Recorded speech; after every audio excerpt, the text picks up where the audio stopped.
Luke, welcome back to town. You get a series this weekend against a tough Michigan Tech team. Uh, Talk about last weekend a little bit. You're able to get the sweep over Lake Superior State. Never easy in this league, right? No, it's great parity. It's you bring your A game or you're gonna be one heck of a dogfight the whole time. So I think Lake has got. I mean, I don't think the record's reflective of their ability and their get around the rink and their pace. Happy for our guys. Winning on the road, that's part of the deal. So it's that time of year, you're still collecting points. No one likes to hear that from what I hear. So that's just how it goes. But it's about putting points in the bank, and if we can continue to do so, then you just got to keep building, growing. And I do feel we're growing. Number of guys had a good weekend against Lake State. Evan Murr, of course, the defensive player of the week again. Alex Tracy, Luigi Benincasa comes into mind. Who are a couple of the guys that stood out in different ways this weekend?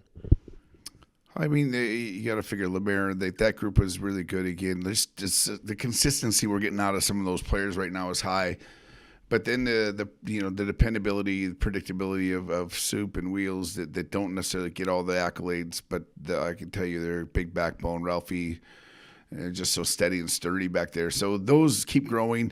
I just think Finn has got back in the game, and his game just keeps improving after being out for us for some time there. So. And then you got to be happy with the young guys. I mean, guys are taking advantage of opportunity as young players coming in, breaking the lineup, trying to grow in the lineup. We've definitely been quite dinged up, so we've got guys playing different spots, whether it's as a D playing forward or wings playing centers and vice versa. So I'm just happy for the guys to step up and stay with it. As you look at the weekend coming, Michigan Tech comes in. They bring a number of strengths and some experience as well. How much do you think it helps in this league to have that experience, and how do you combat that as a team that's playing well? I mean, they've obviously had a great start to the year. They've had a great start to the CCHA, and they're point collecting themselves. The depth of their forward group is outstanding. They've got experience up there. The guys have played major minutes and put up points and been part of winning, which is a big keeper. Underrated part that I think when you get into a winning track and you're in a winning culture, Bill's going to bring that up there. He's done a great job with it already. So that forward group is tough to play against. So we're going to have to make sure we're taking care of the puck on our side and not playing foolishly because they can take advantage of that part. And at the same time, I think you got to get it and play after those D and make sure we get around the cage because I think right now their goaltender's seeing it, he's stopping it. We got some media members on the call. If you have a question, raise your hand or indicate that you have a question.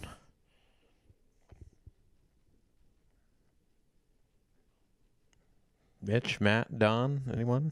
Matt? Yeah, Luke, tell me about kind of just end of the game on Saturday. You guys were shorthanded, a couple of players with an injury, with a game misconduct as well.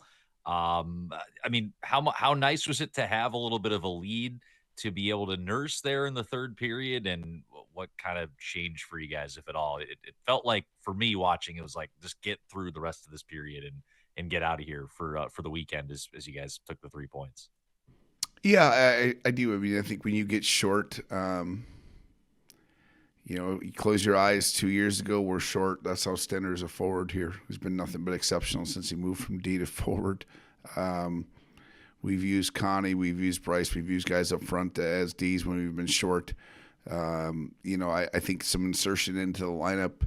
Ronner's getting more minutes all the time. Mason LaBelle's, having his push and impact. Jacob Monkhouse getting maybe the best weekend of him as a Maverick here personally. When those are all scenarios that they're taking advantage of minutes that are available because of injury or, to your point, misconduct. So I think when our group stays together and stays on the same plan, it doesn't really matter how many guys. It just matters that who are the right guys, and that crew is. It's fun as a coach when you have guys stepping up and having each other's backs and being after the game applauded for it by their teammates. Don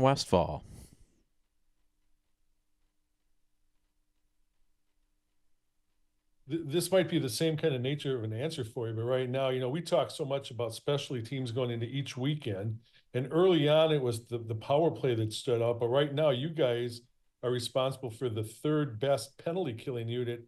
Given all of the injuries that you guys are dealing with, what does it say about your guys being willing to step in there? Because we know these games are going to be tight, and in situations like that, that one penalty kill a lot of times can make the difference. Yeah, I think, Don. I think sometimes it's timeliness too of when you're killing penalties, which you guys have stepped up. For the most part, that group of guys have been fairly healthy back there. Your best goaltenders, your best penalty killer rather is your goaltender, and that part's happened.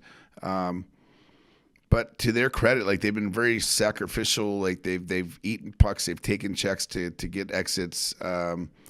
Haven't really shot ourselves in the foot on the kill at all. I think Keith has done a really good job with the penalty kill, and just that I think that core of guys and their willingness to really buy into what that means to our team has been huge, and that buy-in is probably the separating factor.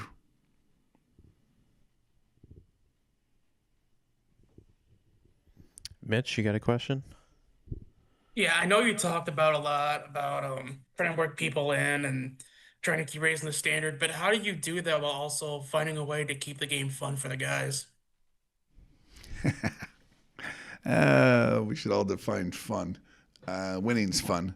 I think there's the relationship is the way to make the game fun. Really on game night, we have a chance to sit back and watch our guys and give them a push when we need a push, and but at the same time cheerlead their backside what they've got to get done. I would tell you during the week, it's around here, it's probably not as fun because I do enjoy practice, and I get to be the opposite when we're all wild and ramped up. I've got to be calm, and we don't have enough going. I probably have to have a little bit of a Seabiscuit approach to making sure we get going. But fun is winning. Fun is the idea, like you take Monday, for example, like just watching these guys want to go out and have lunch together and be together, and their urgency to get back to a rink on a Monday morning after having a long travel to get into the gym at 7:30. That for me is fun because I think that's where you see the togetherness and the stick-to-itiveness for our group. We definitely have our fun. There's some moments I think in video where we can probably all make fun of one another, and I know they have their way with me having fun back at it. So it's a fair game. What comes around goes around, by the way. Well, Coach, you're not the only one, obviously, that's had some success around here lately. 3 MSU teams are making NCAA appearances this week. Do you talk to a lot of the other coaches in the department, and how does that success breed success across the program? Yeah, I mean, I think the one thing our department has, like when we have these biweekly coaches meetings, we're all in there and conversing on that side. I love to get out. I'll be at the volleyball game tonight. It's good for our campus. I know. I'm definitely trying to get out to everybody's games. I think it's what we do. It's interesting to hear our guys. There's Division I and there's Division II. It's interesting to hear our guys. They don't even care. They're just excited for the other sports to be winning. When they're out at a soccer game or, taking in a volleyball game, and we're wishing football well too. It's that time of year, and I do think it's the window of the world. Athletics for Minnesota State has found itself to be an opportunity in winning and brought a lot of attention to the university through athletics and especially the postseason side of things. So we're cheering them on, and definitely the further they go. It's funny, like a week ago we were having breakfast up at Lake State, and the Finley women's basketball game as their team is at the hotel, and here we are playing football against them here 5 days later. So we're cheering for our teams every day. Other questions for Luke about this weekend? All right, well, welcome back and best of luck against Michigan Tech. Thank you.